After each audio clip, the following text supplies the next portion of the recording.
Welcome to Private Stories, where people discover who they really are. Claire Rivers stood in front of the bedroom mirror adjusting the collar of her snow-white blouse.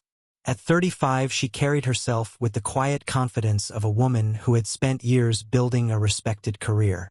Her long copper hair was pulled into a sleek ponytail. Her green eyes studied her reflection carefully. For more than a decade, she had worked as a physical therapist at a respected clinic in Chicago. Patient hands, perfect posture, professional smile. She had built her reputation step by step. Today, however, something inside her felt different. A restless spark, excitement mixed with tension, because an opportunity had appeared. An opportunity that could change everything. Claire inhaled slowly, trying to calm her racing thoughts. Downstairs, her husband Adam was already home from work. And she knew this conversation would not be easy. She looked once more at her reflection. "You deserve more," she whispered quietly. Then she walked downstairs. Adam Rivers sat at the kitchen table surrounded by architectural drawings. He was 33. Broad shoulders, strong hands, short dark hair slightly messy from work. A construction foreman who loved precision and structure. He was studying a set of blueprints when Claire entered the kitchen. The moment he saw her, his face softened. "Hey, sweetheart," he said with a tired smile. "How was your day?" Claire smiled back, but the smile never quite reached her eyes. "It was good," she replied, slowly choosing her words carefully. Adam noticed the tension immediately. Something wrong. Claire sat across from him and began nervously folding the corner of a paper napkin. "Adam," she said quietly, "I need to talk to you about something." Adam leaned back slightly. His instincts told him this was serious. "Of course. What happened?" Claire straightened in her chair. A spark of excitement lit her eyes. "I received an incredible opportunity today," she began. "Next month, there is a professional training program in Miami. A private advanced internship with some of the best specialists in rehabilitation medicine." Adam raised his eyebrows.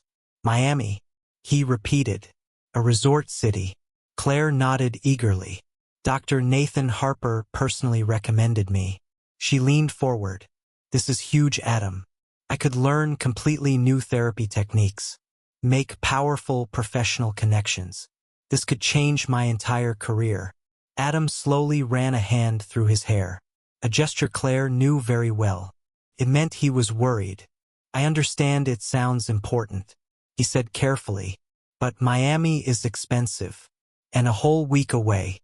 We have been saving for months to renovate the house." Claire felt irritation flare inside her chest. "This is not a vacation," she replied sharply. "This is an investment in my future. In our future." Adam sighed and leaned against the table. "I am not saying no.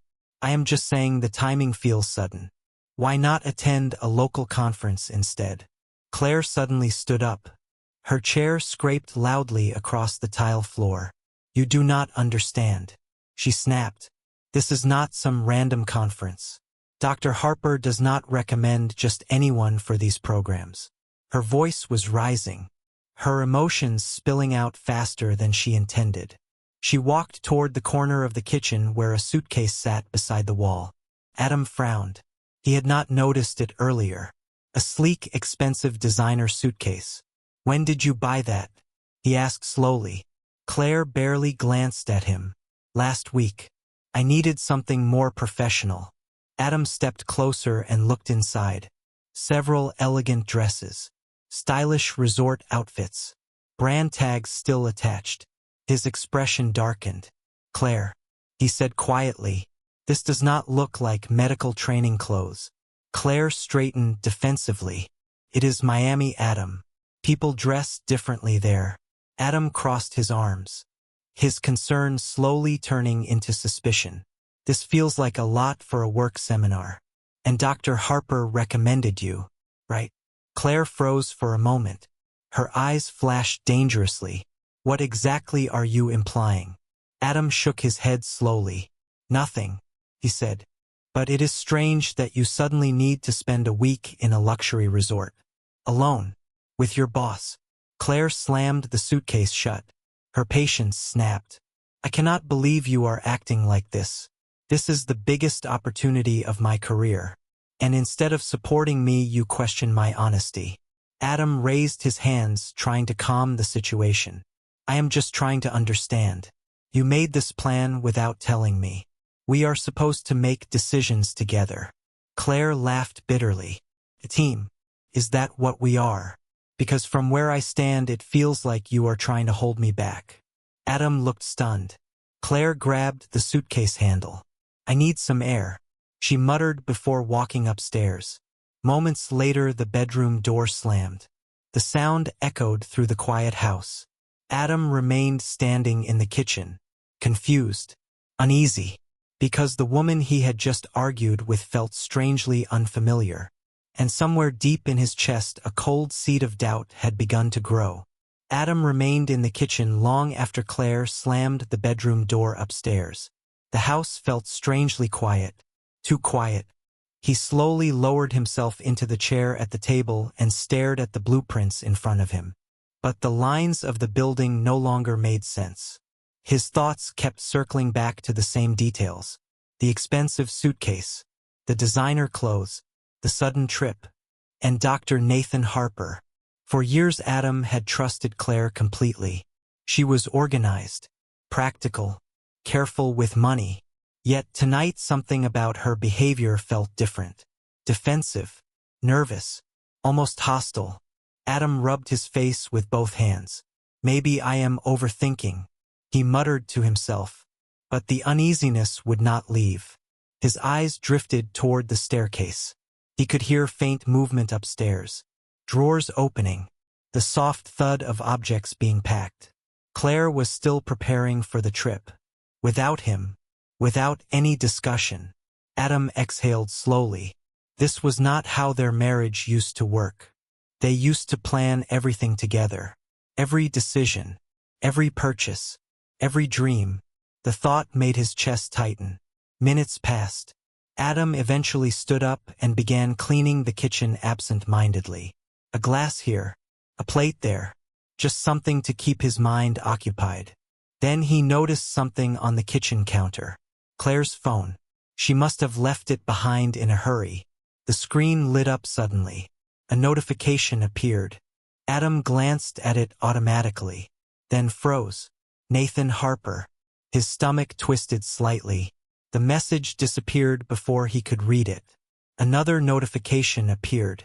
And another. The phone vibrated repeatedly on the countertop. Adam stared at it, his mind fighting a quiet internal battle. Trust was the foundation of their relationship. He had always believed that. He had never checked her phone, never questioned her privacy. But tonight something felt different. Each vibration felt like a hammer hitting the fragile wall of his trust. This is wrong, he whispered. I should not even think about this. But the phone buzzed again, and again. Finally Adam picked it up. His hand trembled slightly. He knew Claire's passcode. It was their wedding anniversary. For a moment he hesitated. If he unlocked the phone, there would be no going back. Then he entered the code. The screen opened. Adam swallowed hard and opened the message thread with Nathan Harper. At first his eyes struggled to process the words. Then the meaning hit him like a punch to the stomach. Flirtatious messages, private jokes, late-night conversations. His breathing grew heavier as he scrolled. Then one message froze his blood. I cannot wait to test your stretching techniques in the hotel jacuzzi. Nathan Harper had written. Adam will not suspect anything, right? Adam felt as if the floor beneath him had vanished. The words blurred for a moment. His heart pounded loudly in his ears. 6 months. 6 months of secret messages. Hidden meetings. Plans for the Miami trip. It was never a training program. It was a romantic getaway. Adam felt a wave of nausea. But his mind quickly shifted into something colder. Something more controlled. He opened his email and forwarded the entire conversation to himself. Evidence. The word echoed in his head. He hated that he even needed proof. But now he knew. and knowledge could not be erased. Upstairs, the sound of the shower suddenly stopped. Adam quickly placed the phone exactly where it had been. His heart was still racing. He sat back down at the kitchen table, trying to steady his breathing. Footsteps appeared on the stairs. Claire walked into the kitchen minutes later. Her copper hair was damp from the shower. She had changed into comfortable clothes, but the moment she saw Adam watching her, her expression tightened. Something in his eyes had changed. Adam spoke first. "Claire." His voice calm but heavy. "We need to talk." Claire approached cautiously. "About what?" Adam held her gaze. "I think you already know," he said quietly. "I will give you one chance. Just one. Tell me what is really going on between you and Nathan Harper." For a split second, panic flashed across Claire's face. Then she forced a confident expression. "I have no idea what you are talking about." Adam's jaw tightened. "Do not lie to me," he said. "I know about the messages. I know about the affair." The color drained from Claire's face. For several seconds, she simply stared at him, speechless. Then her eyes suddenly filled with anger. "You went through my phone," she shouted. "How dare you invade my privacy like that?" Adam let out a bitter laugh. "Privacy? That is what you are worried about. What about our marriage? What about the promises we made to each other?" For a brief moment, guilt flickered across Claire's face, but it disappeared quickly. "Fine," she snapped. "You want the truth?" "Yes. I have been seeing Nathan." Adam felt the words hit his chest like a physical blow. "How long?" he asked quietly. Claire crossed her arms. 6 months. Adam closed his eyes for a moment. 6 months. While he had been working overtime, saving money, planning their future. Claire continued speaking. "And honestly, I cannot believe you never noticed. You were always busy, always focused on work, on your safe, predictable life. Nathan understands my ambitions. He pushes me to be better." Adam slowly straightened. "So the Miami trip," he said. "It is not about your career." Claire hesitated, then shrugged. "It is an opportunity. One I am not going to miss just because you cannot handle it." Adam's voice rose for the first time. "You are having an affair with your married boss. You lied to me for half a year, and you expect me to accept it." Claire grabbed her suitcase from the corner. "I do not expect you to understand," she said coldly, "but I am going on that trip. If you cannot deal with it, maybe we should rethink this marriage." Adam stared at her. "If you walk out that door for him, we are finished." Claire paused near the entrance. For a moment Adam thought she might reconsider, but instead she turned and looked at him with cruel certainty. "Face it, Adam," she said. "You were never ambitious enough for someone like me. Nathan knows my value." Then she opened the door and walked out. The sound of the door slamming echoed through the house. Moments later Adam heard a car start, then drive away into the night. He stood alone in the kitchen. The silence felt heavier than ever. The woman he loved, the woman he trusted, had just destroyed everything they built together. Adam slowly sat down on the couch in the dark living room. Hours passed. Night replaced evening, but sleep never came. His mind replayed every moment of their marriage, every memory, every warning sign he might have missed. The pain inside his chest slowly transformed into something colder, something sharper. Anger, not just at Claire, but also at Nathan Harper, and even at himself, for trusting too blindly. Finally, as the first pale light of morning appeared through the window, Adam made a decision. He would not sit helplessly while his life collapsed. If Claire wanted war, then he would be ready, and the first step was gathering the truth. He reached for his phone, scrolled through his contacts, and stopped at one name he had not called in years. Michael Carter, private investigator. Adam pressed call. The phone rang several times before a sleepy voice answered. "Hello, Michael. It is Adam Rivers." There was a pause. "Adam, man, it has been years." What is going on? Adam took a slow breath. My wife is having an affair with her boss. I need your help collecting evidence. A long silence followed. Then Michael sighed. I am sorry, Adam. Let us meet in person. This is not a conversation for the phone. Adam ended the call. For the first time since discovering the truth, he felt something close to control. The storm had only just begun, and before it ended, lives would be destroyed. The early morning air over Chicago felt cold and sharp. Adam Rivers barely noticed. He had not slept at all. Dark circles had formed under his gray-blue eyes, and the stubble on his jaw made him look older than his 33 years. But something else had changed too. The shock was gone. In its place was focus. A quiet, controlled determination. An hour later, Adam was sitting in a small office across the city from his old college friend Michael Carter. Michael had aged well. Tall, lean, short sandy hair. His sharp blue eyes carried the calm alertness of a man used to watching people carefully. Private investigation had clearly suited him. Michael listened silently as Adam explained everything. The messages, the trip, the confession. When Adam finished, the room fell quiet. Michael leaned back in his chair and exhaled slowly. That is rough, he said. I am sorry you are going through this. Adam nodded, but his face remained calm. I need proof. Legal proof. Michael studied him for a moment. Revenge rarely feels as good as people imagine. He said carefully. Sometimes it just poisons you from the inside. Adam met his eyes. This is not revenge. I need to protect myself. Claire has already shown she can lie, manipulate, hide things. If this divorce turns ugly, I need facts. Michael nodded slowly. Fair enough. Then we do this the smart way. Legal, documented, careful. They spent the next hour discussing strategies. Michael would track Claire and Nathan Harper during the Miami trip. Hotel records, photos, public interactions. Everything documented. Nothing illegal. Just the truth. When Adam finally left the office, he felt strangely lighter. For the first time since the betrayal, he had a plan. And a plan meant control. But Michael's investigation would only reveal part of the truth.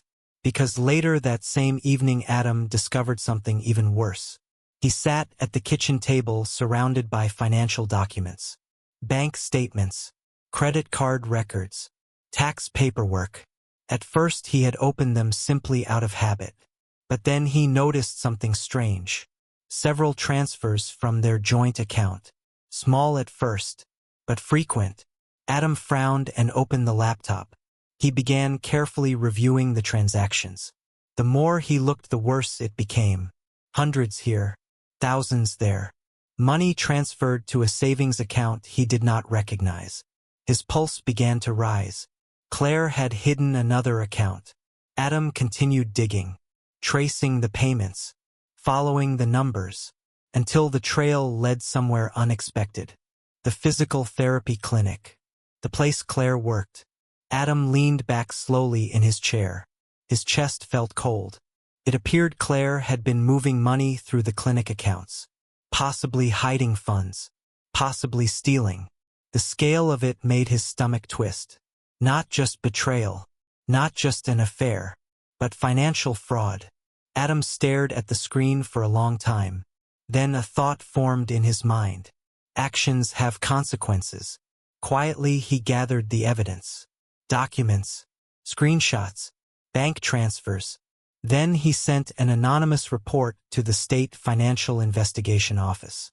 If Claire had been stealing, they would find it, and the clinic would launch a full audit. When the email was sent, Adam closed the laptop slowly.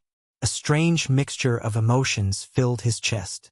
Part guilt, part grim satisfaction. Days passed. Adam's life slowly began shifting. The emotional storm still lived inside him, but he refused to let it destroy him. Instead, he focused on rebuilding himself. The first thing he did was join a local gym. At first, it was simply an outlet for anger. He pushed himself harder each day, lifting, running, training until his muscles burned. But slowly something changed. Strength returned to his body. Confidence returned to his posture. And the anger began turning into discipline. The gym also brought unexpected human connection. Adam began speaking with other regular members. Short conversations, small jokes, gradually rebuilding a social life he had neglected during marriage. One night, as he lay exhausted after training, Adam realized something. For weeks he had only been surviving. But now, he was moving forward. Meanwhile, far away in Miami, Claire Rivers believed everything was going perfectly. The resort hotel overlooked the ocean.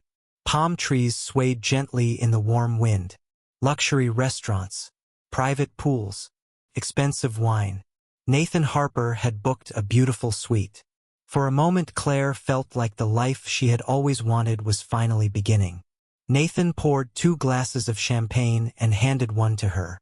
"To new beginnings," he said with a confident smile. Claire smiled back. But somewhere deep inside her a small uneasiness stirred. She ignored it, because ambition, excitement, luxury, all of it felt intoxicating. What Claire did not know was that the quiet storm Adam had started back in Chicago was already spreading. The financial investigation into the clinic had begun. Auditors were reviewing accounts, examining suspicious transfers. As the days passed, the walls around Claire's carefully constructed world were slowly closing in. And she had no idea that by the time she returned home, everything would already be collapsing around her. While Claire Rivers enjoyed the warm sunlight of Miami, back in Chicago a quiet storm was already forming. At the physical therapy clinic where Claire worked, the atmosphere had slowly begun to change. 2 government auditors had arrived early one morning.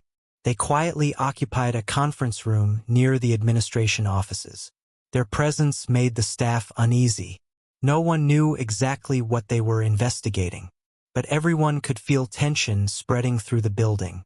Financial records were requested, internal reports examined, questions asked with calm professional voices.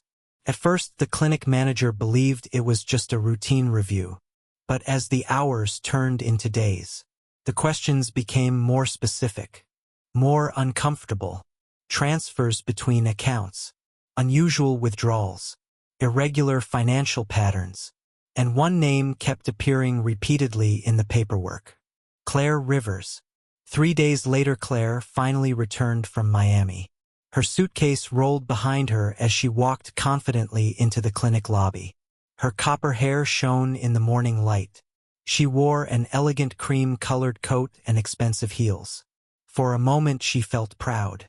She believed she had taken control of her life. But the moment she stepped inside the clinic, she sensed something strange. Conversations stopped. Staff members avoided eye contact. The usual friendly smiles were gone. Claire frowned slightly and approached the reception desk. "Morning," she said.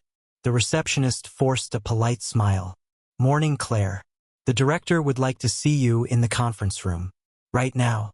Claire raised an eyebrow. That sounded unusual. Still, she nodded and walked down the hallway. When she entered the conference room, her stomach dropped slightly. 2 unfamiliar men in dark suits sat beside the clinic manager. One of them adjusted his glasses and looked at her calmly. "Miss Rivers, please have a seat." Claire sat slowly. Her confidence began to fade. "I am Daniel Brooks from the State Financial Investigation Department," the man said. "We have some questions regarding several transactions connected to the clinic accounts." Claire felt a thin layer of sweat appear on her forehead. "Transactions," she repeated carefully. "I am not responsible for financial management. You may need to speak with accounting." The second investigator slid a folder across the table. Inside were printed bank statements, highlighted numbers, dates, transfers. The name Claire Rivers repeated again and again. "Can you explain these transfers?" the investigator asked quietly. Claire's throat tightened. She flipped through the pages. Each number felt like a hammer hitting her chest. "I am not sure," she stammered. Perhaps it is a mistake. The clinic manager's face had turned pale. Claire, he said slowly, those transfers total more than $80,000. The room felt suddenly too small. Claire forced a weak smile. There must be some misunderstanding. But the investigators exchanged a knowing glance. The investigation had only just begun, and the situation would become much worse.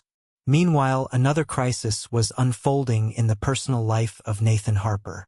3 days earlier, a carefully prepared anonymous package had arrived at his house.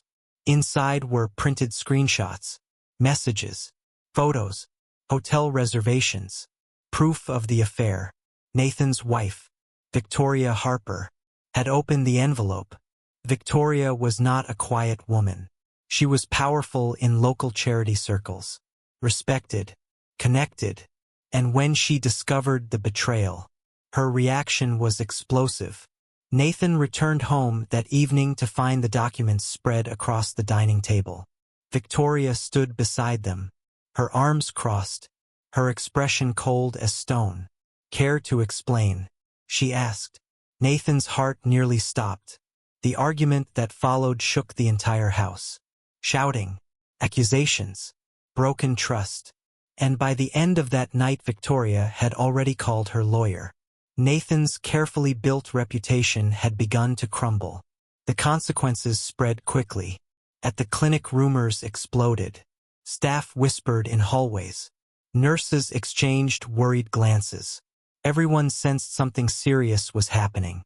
Nathan began avoiding Claire completely. He no longer answered her messages.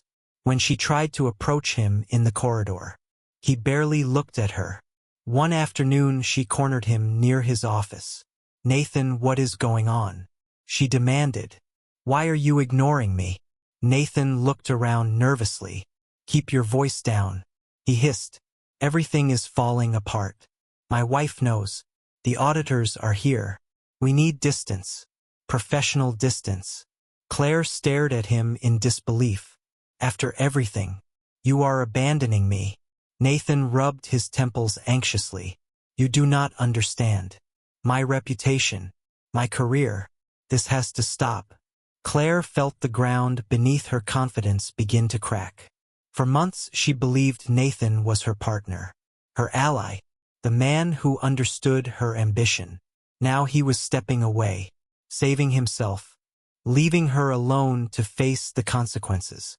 At the same time, back in Chicago, Adam Rivers continued quietly rebuilding his life. He trained every morning, worked longer hours, and began volunteering at a local shelter for victims of domestic violence. At first, it had simply been something to fill his time, but the stories he heard there changed his perspective. People who had survived real trauma, real suffering. Compared to them, his pain felt different, still heavy, but survivable. The volunteer work gave him purpose, respect in the community, and slowly, a new identity beyond the broken marriage. What Adam did not yet know was that his carefully planned actions had already triggered a chain reaction, one that would soon destroy Claire's career, expose the affair publicly, and push her life toward complete collapse. And when that moment came, their paths would cross again, for one final confrontation, a confrontation that neither of them would ever forget. Weeks passed. For Claire Rivers, those weeks felt like walking through a collapsing building. Every day something else cracked, something else broke. At the clinic, the investigation had become relentless. Auditors requested documents constantly. Staff members were interviewed one by one. Accounting records were rechecked, and Claire felt the invisible walls slowly tightening around her. Her once confident walk through the halls had changed. Now her steps were hesitant. Eyes followed her everywhere. Whispers started when she passed. Even the patients felt the tension. Some of them quietly asked to be reassigned to other therapists. Others simply canceled appointments. The reputation Claire had spent more than 10 years building was dissolving piece by piece. Then the incident happened. It was a Thursday afternoon. Claire was working with a young college athlete recovering from a shoulder injury.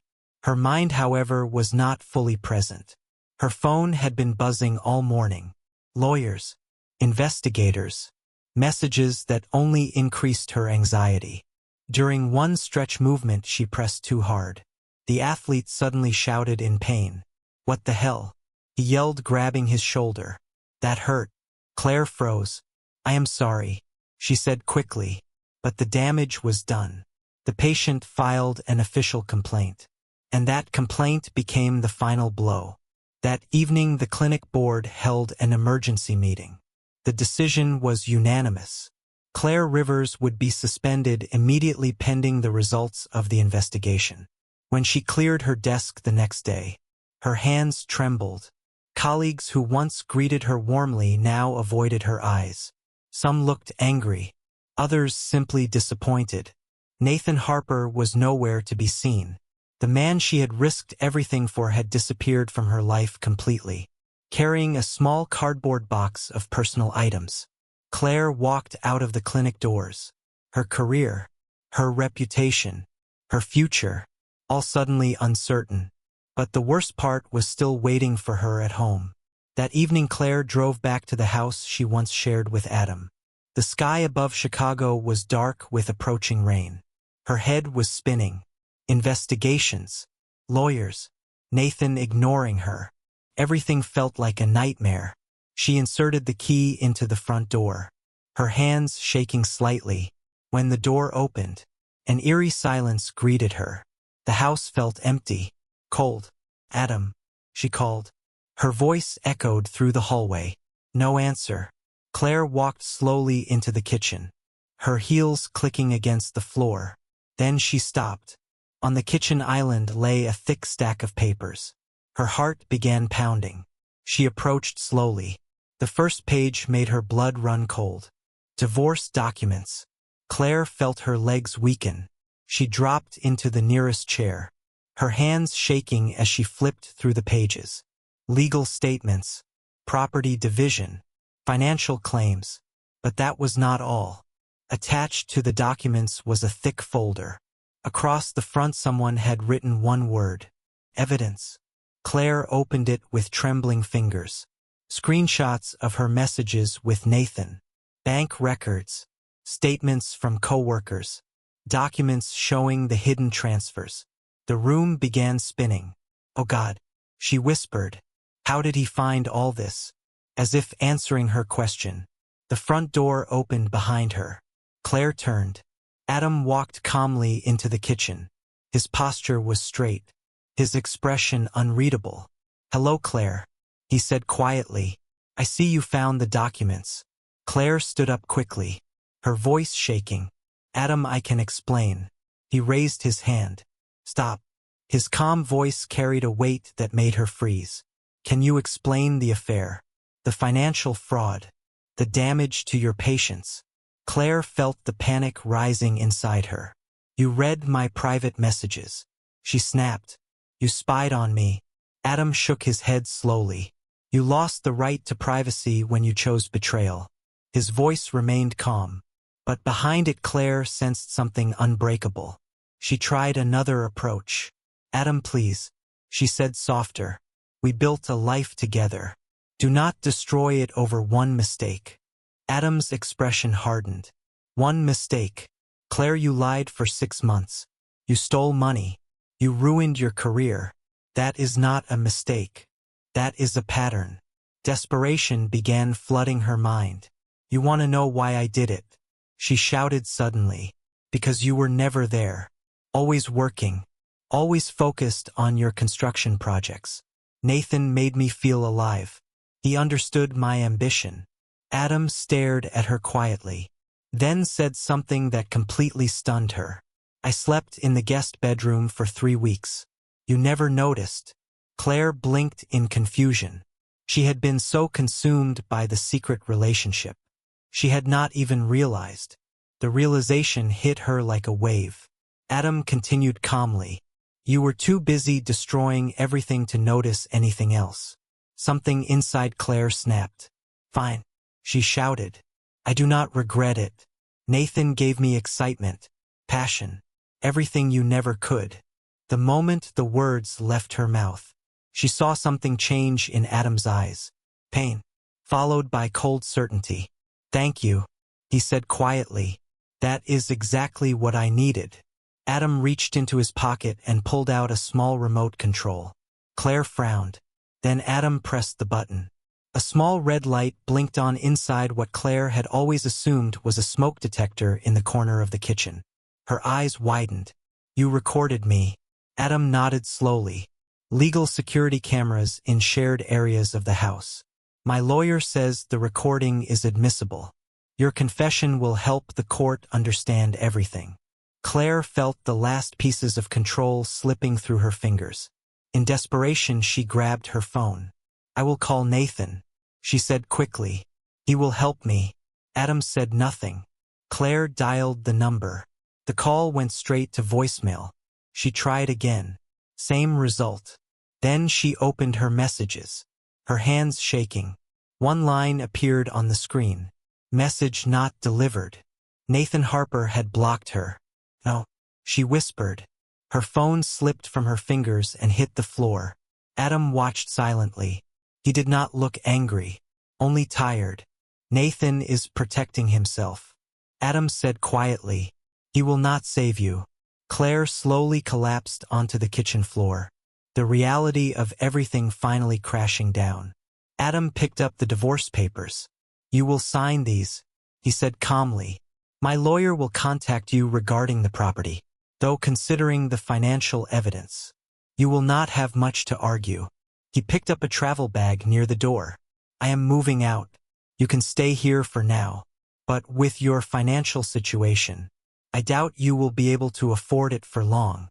Adam walked toward the door, then stopped for a moment. Without turning around, he spoke one last time. I loved you, Claire. I would have given you everything if you had just asked. Instead, you chose this. With that, he opened the door and left. The quiet click of the lock echoed through the empty house. Claire remained sitting on the kitchen floor, surrounded by documents, evidence, and the ruins of the life she had destroyed. The months that followed moved like a slow, relentless avalanche. Every day, another piece of Claire Rivers' life collapsed. The legal process began quickly.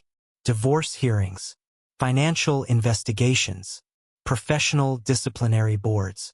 Everything seemed to happen at once. Claire hired an aggressive divorce attorney named Victor Lang, a tall, sharp-faced man with slick black hair and an expensive suit. Victor listened to her story with calculated attention. Then he leaned forward across his desk. We will present you as a victim of emotional neglect, he said. Your husband was controlling, obsessed with work. You felt trapped, desperate. Claire nodded slowly, even though something inside her knew the story was not entirely true. But desperation leaves little room for honesty. The court building in downtown Chicago looked cold and imposing on the morning of the trial. Claire stood outside with Victor as people walked past the wide stone steps. Inside the courtroom, Adam Rivers was already waiting. When Claire entered the room, her eyes found him immediately. He looked different, stronger, his shoulders straighter, his body leaner from months of training. Confidence radiated from him in a way she had never noticed before. Seeing him like that twisted something painfully inside her chest. The trial began. Victor delivered his opening statement dramatically, painting Claire as a woman driven into poor decisions by a distant husband. A story of loneliness and emotional neglect. Claire watched the faces of the jury. She hoped to see sympathy. Instead, she saw skepticism. Then Adam's lawyer stood up.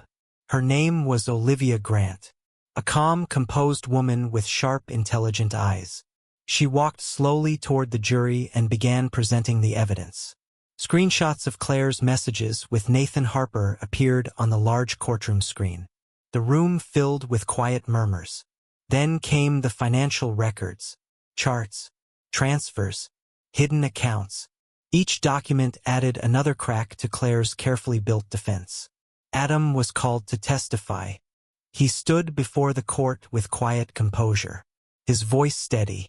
He explained how he discovered the messages, how he tracked the financial discrepancies, how Claire's behavior had changed over time. Olivia then played the recording from the hidden kitchen camera. Claire felt her stomach drop. Her own voice filled the courtroom, confessing the affair, admitting she felt no regret, saying Nathan gave her excitement Adam never could.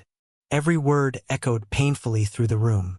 Claire stared down at the table, unable to lift her eyes. The final witness shocked her the most.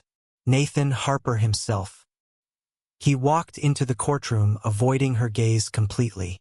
When questioned, he described the relationship as a mistake, a lapse in judgment. He expressed deep regret and emphasized that Claire had been the one who pursued him. Claire felt the betrayal hit like another blade. The man she had sacrificed everything for, now distancing himself completely, even apologizing to his wife who sat silently behind him. Finally, the court-appointed financial auditor presented the full investigation results. The numbers displayed on the courtroom screen were devastating. The amount Claire had secretly transferred from the clinic accounts was far larger than Adam had originally discovered. Gasps spread through the room.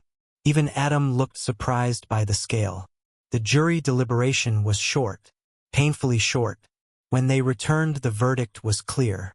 The judge ruled overwhelmingly in Adam's favor. The divorce settlement left Claire with almost nothing. She was ordered to repay significant financial damages, legal costs, and professional penalties. The heavy sound of the judge's gavel echoed through the courtroom. Claire sat frozen. Her marriage was gone, her reputation destroyed, her career collapsing. As the courtroom emptied, Claire glanced across the room. It told the story of a man who had turned personal tragedy into strength and leadership. The article spread widely. Donations to the shelter increased. More people joined the support group. Adam had unknowingly become a symbol of resilience in the community. Months later, Claire sat alone in the dark living room of the house she could no longer afford. The newspaper lay crumpled on the table. The article about Adam stared back at her. She realized the full weight of everything she had lost. Marriage, career, respect, friends, future, all gone, because of choices she once believed would lead to a better life. Across the city, Adam was packing boxes in his small apartment. He had just received an incredible opportunity, a major construction project for a national charity in another state, a chance to start a completely new chapter. As he sealed the last box, his phone vibrated. A message confirming the job details. Adam smiled quietly. The future was waiting, far away from the pain of the past. At the same moment, Claire sat alone in the empty house, facing the long, difficult road ahead. Two lives that had once been tightly connected, now moving in completely different directions. One moving toward opportunity, the other toward consequences. And so the story of their marriage ended. Not with love, not with forgiveness, but with the quiet truth that every choice carries a price. Thank you for watching this video to the end. Visit our channel for interesting and intriguing stories.